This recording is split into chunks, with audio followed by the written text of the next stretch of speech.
क्या आप जानते हैं वह क्षण जब स्वर्ग खुला और पृथ्वी ने अपने उद्धारकर्ता को बादलों में ऊपर उठते देखा, वही क्षण था जब कलीसिया का इतिहास शुरू हुआ।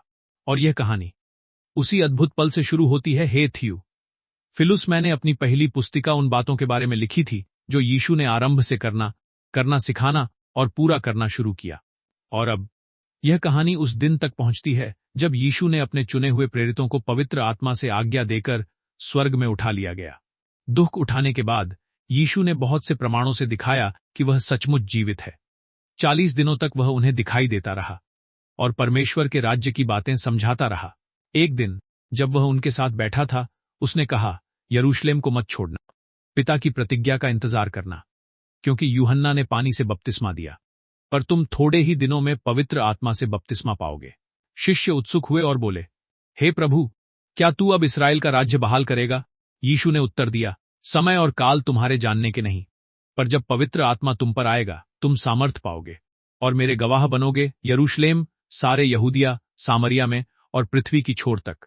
और फिर एक ऐसा क्षण आया जिसे शब्दों में बांधा नहीं जा सकता।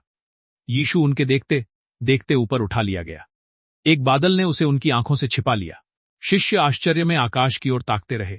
उसी समय 2 स्वर्गदूत श्वेत वस्त्रों में प्रकट हुए और बोले, हे गलीली पुरुषों, तुम स्वर्ग की ओर क्यों देखते हो? यह वही यीशु उसी प्रकार फिर आएगा जैसे तुमने उसे स्वर्ग जाते देखा है। प्रेरित जैतून पहाड़ से यरूशलेम लौट आए। वे ऊपरी कोठरी में ठहरे, जहां पतरस, यूहन्ना, याकूब, अंद्रियास, फिलिप्पुस, थोमा, बर्तुल्मै, मत्ती और कई स्त्रियां, मरियम यीशु की माता और उसके भाई, सब एक चित्त होकर लगातार प्रार्थना कर रहे थे। कुछ समय बाद लगभग 120 विश्वासियों के बीच पतरस खड़ा हुआ और बोला, शास्त्र पूरा होना आवश्यक था। यहूदा ने अपना पद छोड़ दिया। अब उसकी जगह किसी और को लेनी है जो हमारे साथ यीशु के जी उठने का गवाह रहे। उन्होंने 2 नाम चुने, यूसुफ बरसबा और मत्तियाह।